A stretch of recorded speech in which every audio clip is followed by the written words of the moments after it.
Welcome to Garden Delights. I'm Susan Howington, Family Consumer Science Agent with the Henry County Cooperative Extension, partnership with the University of Georgia Cooperative Extension. Today we're going to be talking about zucchini, and you're going to hear from Frank Hancock, our Agriculture and Natural Resource Agent. He's going to tell you how to get those tomatoes ready for your garden. So we'll see you back in just a little bit on Garden Delights.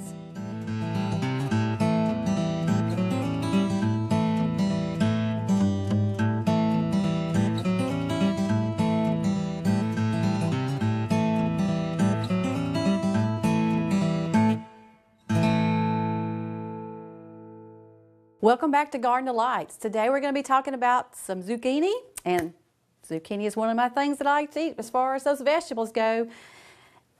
You know, wonderful if you can keep that skin on, because you're going to get all that fiber from that zucchini. It is cholesterol free, saturated, and fat free, low in sodium, very, very good in that fiber, potassium, and so you can see, got to put that zucchini in your diet sometime during the week. And when it's coming in, it's going to be coming in pretty fast. And so you're going to have to select that zucchini. And when you select that zucchini, even if you're purchasing at the grocery store, look for shiny. Look for anything that looks like a bruise or a bump, because if you do, it's very soft. So the zucchini can bruise very easily. So you're going to look for something shiny. You're going to also touch it if you can at the grocery store. You're going to feel it. You want to make sure it's firm, because it also tells you it's in good shape to use also. And then you're going to, same way when you're looking in your garden, to pick that zucchini. You want it to be fairly mature. And I will tell you this, the smaller they are, the flavor, you're going to get more of that flavor of what you want in that zucchini. So I'm looking for usually those size right there. Now, if you want to go larger, that's fine. But you may want to stuff that zucchini. If you do, then you probably want a larger zucchini than this right here. But this is a perfect size for what we're going to be making with that zucchini bread later. So look for something like this, shiny, firm. Look at the stem too. Make sure it's good and green, because that tells you you're purchasing something fresh from that grocery store. And also, like I always say, buy it in peak season. So look for it also when the best prices are out there. Now, storage, your zucchini will store about 4 to 5 days in that refrigerator, and it's best if you can to put it in a Ziploc bag, because it will store a little bit longer that way too. And so if you don't know though, in 4 to 5 days what you're going to do with that zucchini, zucchini can be frozen also, so it will freeze, prolong in that freezer, so you can come back out with it and decide what you do want to bake with it or make with it or stir fry with it. And I will tell you, zucchini flowers on the flower when they're blooming, those little flowers are edible also. So it's a lot of good things off that zucchini that you can eat. So when we come back, we're going to hear from Frank, and he's going to be telling you how to plan that garden, how to get that garden site really ready for those tomatoes, and I can't wait to see what he's done. So we'll see you back in just a little bit on Garden Delights.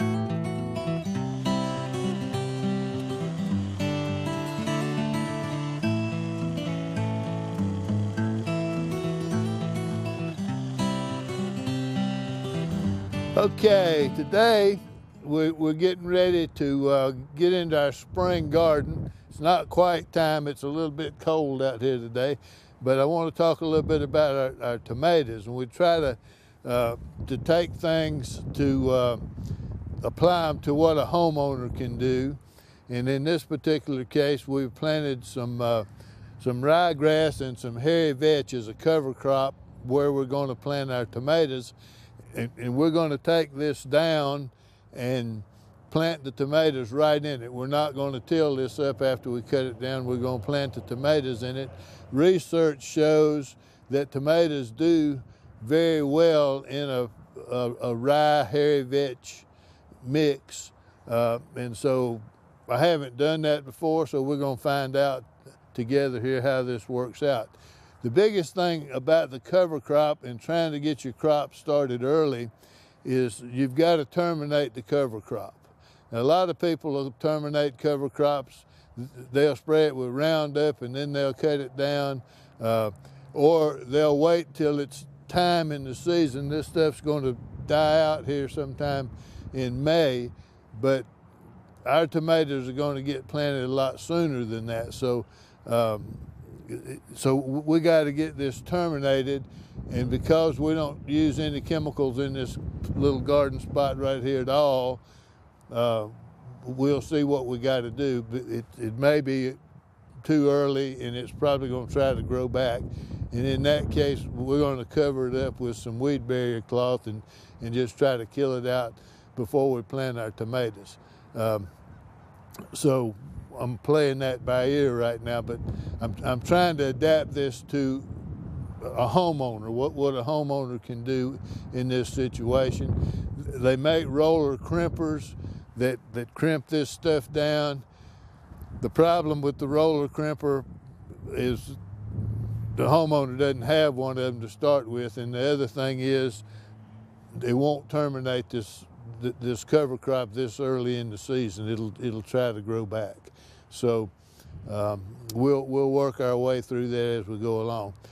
Hairy vetch and rye has some allelopathic characteristics that don't allow weeds to grow where it's growing. So, you know, if you look at this patch, you'll see weeds growing all around the outside here, but you don't see any weeds in here. There's a few blooms in here, but that's hairy vetch blooming.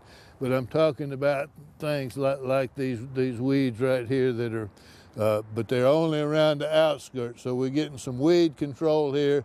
We're going to get some mulch out of it. We're going to control our moisture. We're getting some nitrogen out of this hairy vetch because it's a legume. So the situation is right here for us to grow a good crop of tomatoes and not till this up. Just use this as a cover crop, as mulch, as we terminate it. So what we're going to do right now is get the trimmer. We're going to cut this down with a trimmer, and we're going to just leave it laying here, and then we'll observe it as it dies out and see if we need to do anything else to get it terminated good before we plant our tomatoes. I've got one of our master gardeners here, Luke Evans. He's volunteered to do a little bit of work here today, so he's going to step in here as my double here while we cut this grass down.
Okay, so now we've got this cover crop cut down, and we're going to plant our tomatoes right in it here. So we've got, if I move back over here a little bit, you can see we've got a pretty good layer of mulch here that's on the ground that we'll plant right into. I'll take my tomato cages and we'll lay out our row of tomatoes down through here, and we'll just dig a hole and plant our tomato plants in here, and we'll see what happens. We'll be coming back out here as the season goes on and evaluate what we're doing. Right now we're going to go back inside and see what Susan is fixing.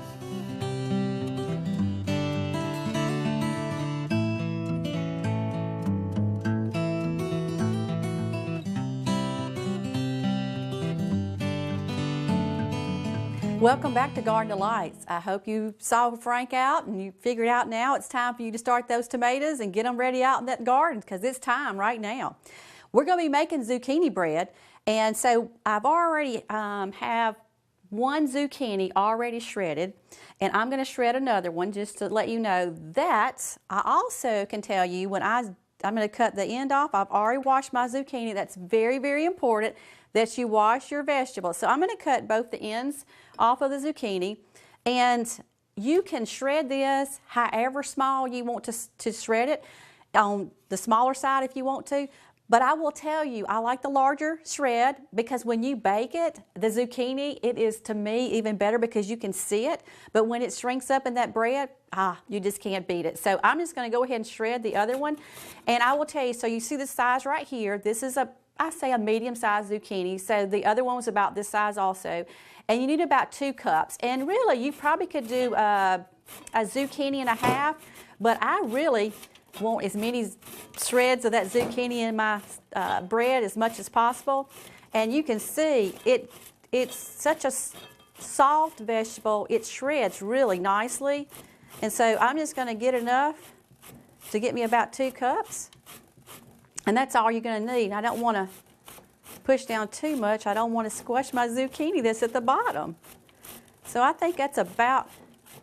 And I'll tell you something else, be prepared when you're shredding. If you use one of these old-timey ways that I like to use, your zucchini will get there before you realize it. So you do want to make sure you don't get too close and nick one of your fingers while you're trying to shred it, because that will not feel good. I can tell you, I've done that before.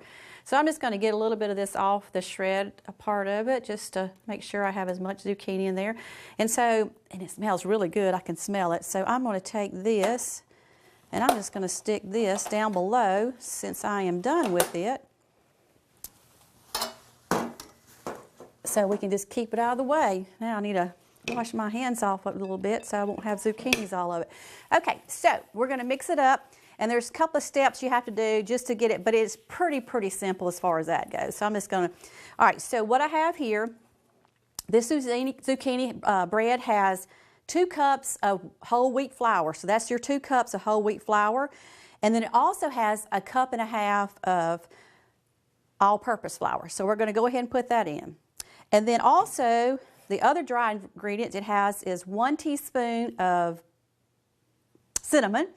It has 1.5 teaspoons of baking soda and about 3/4 of a teaspoon of baking powder. So those are already mixed together. So I'm going to go ahead and put that in the dry mixture also, and it will tell you in the recipe to just kind of make sure you mix all that together. So what I want to try to do is get the whole wheat flour, the plain flour, and all the other ingredients that's dry, just incorporate it inside the other flour, because I want to make sure when I bake it that I don't have one part of it on one side of that bread. We want that bread to look really good. So that looks really good.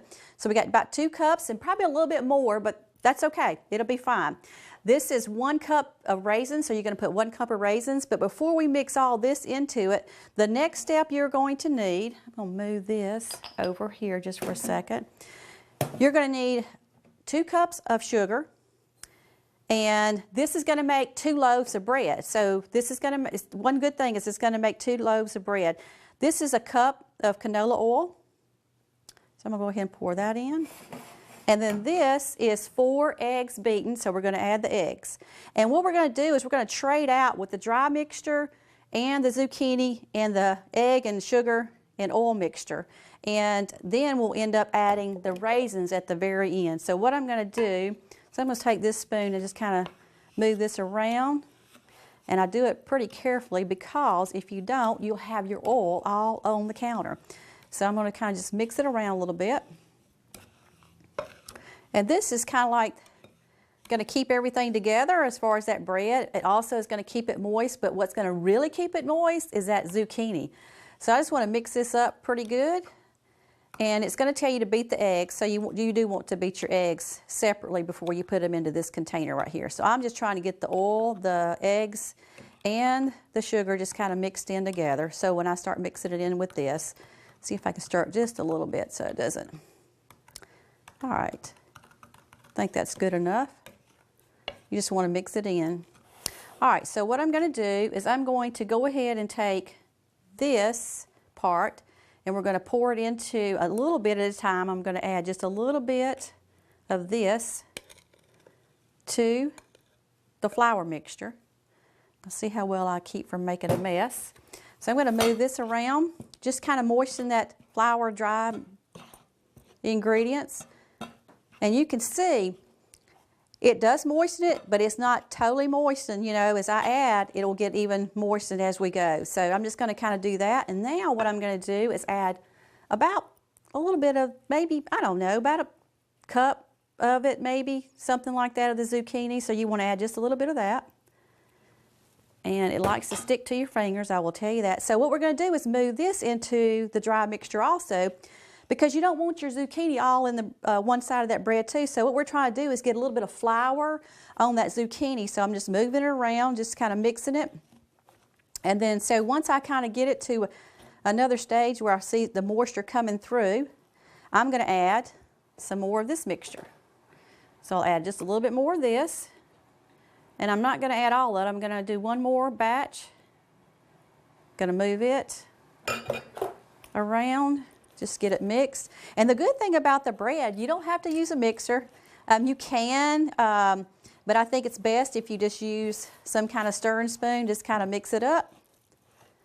And you do want all your flour moistened before it's all said and done. So as you can see, it's getting there. So I'm going to add now some more zucchini, and I'm going to add the rest of that mixture. All right, have that. See if I can stack this one inside here. So I'm going to go ahead and add this. I'm going to get all that out.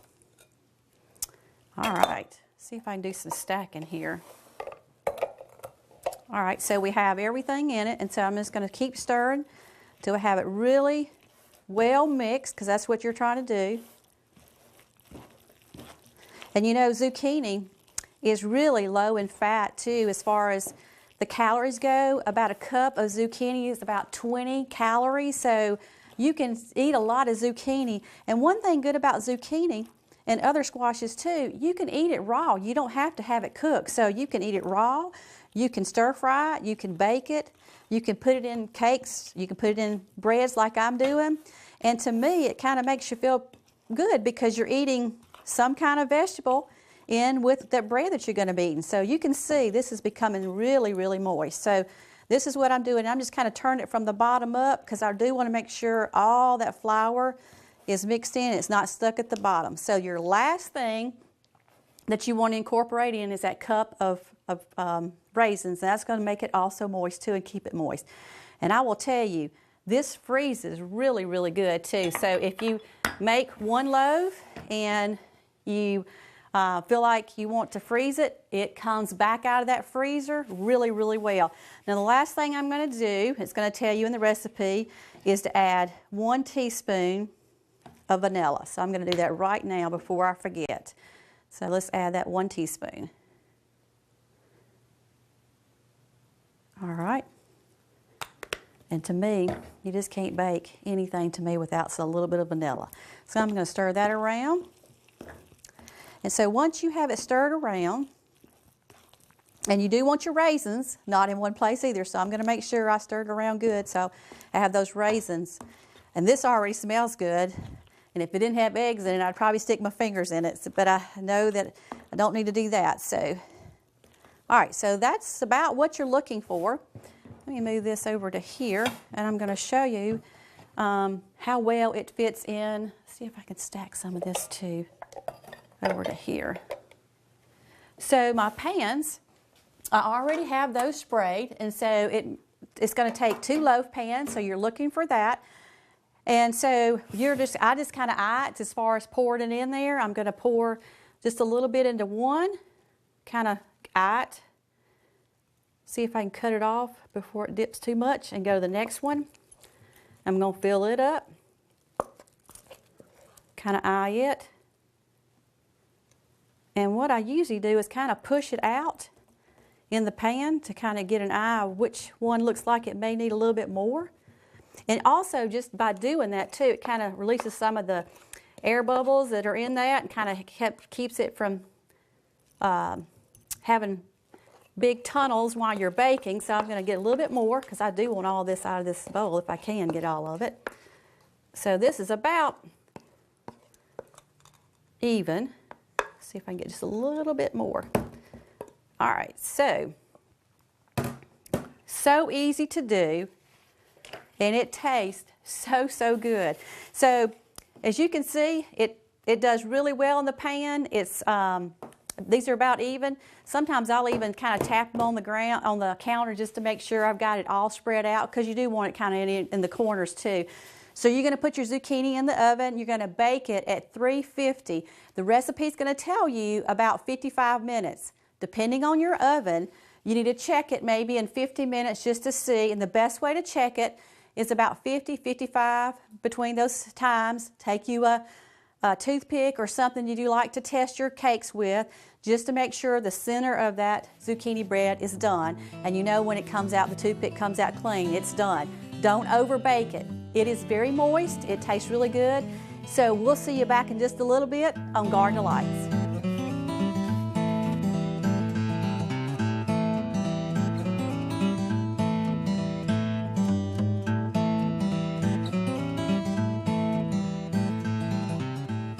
Welcome back to Garden of Lights. Frank, I know you're getting that garden ready, but I had to bake some zucchini bread because, you know, you just got to have some vegetables right now. Well, I was just thinking that we needed some zucchini bread.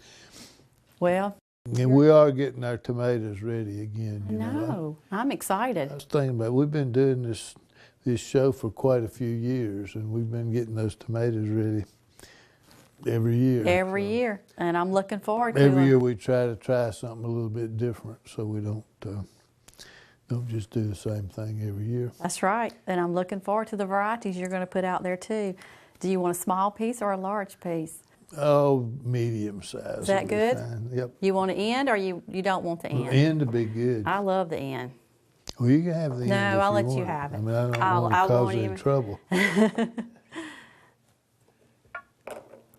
Oh, it looks so good. It smells good. And we don't even need a fork. I know. And you know what I like to do with this is even toast it, you know, and try not to feel guilty and put just a little bit of margarine on it.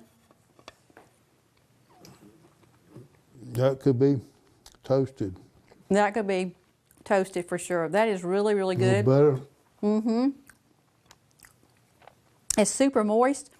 And also, in the recipe, it's going to tell you optional if you want to. You can put walnuts in it, but I chose not to put any nuts in it. But you could put nuts if you like pecans or walnuts, whatever you would like. You can put those in there also. But I just wanted to make it without any nuts in it. So I think it's really good. I think the raisins really add to it also. I mean, I wouldn't have minded if you put nuts in it, but... Next time. That's good. I like the cinnamon too. Just a little hint. Check out the website. You're going to love the zucchini bread.